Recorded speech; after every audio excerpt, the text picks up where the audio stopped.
Les remaniements se poursuivent dans le paysage télévisuel.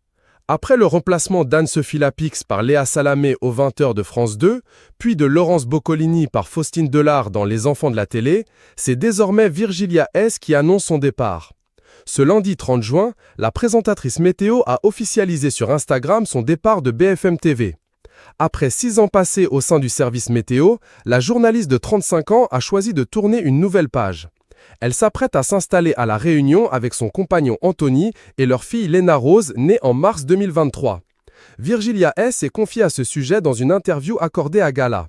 Pour Virgilia S, ce déménagement à La Réunion marque un véritable tournant dans sa vie. « J'ai toujours été amoureuse de La Réunion.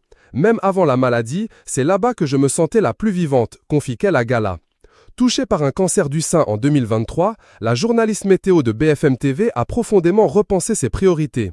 Le cancer m'a poussé à me recentrer sur l'essentiel, la santé, les moments simples, le bonheur.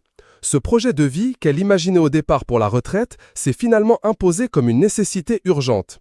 Le déclic a eu lieu lors de ses séances de chimiothérapie à l'Institut Curie. Il y avait un paravent avec la photo d'une plage. Je me suis juré que si je m'en sortais, je n'attendrais pas la retraite. Après des mois de traitement, elle a décidé de ne plus attendre pour vivre pleinement. Ce nouveau chapitre, elle le voit comme une renaissance, portée par un désir puissant de vivre autrement.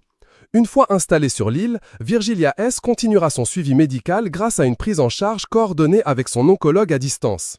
Mais ce nouveau départ n'est pas qu'un changement de décor. Elle rejoint les rangs d'Antenne Réunion en tant que journaliste météo. Parallèlement, elle ambitionne de créer un projet solidaire pour les femmes ayant traversé la même épreuve. J'aimerais accompagner des femmes en rémission d'un cancer du sein et les emmener à La Réunion pour leur redonner goût à la vie, explique-t-elle, animée par un véritable élan de transmission.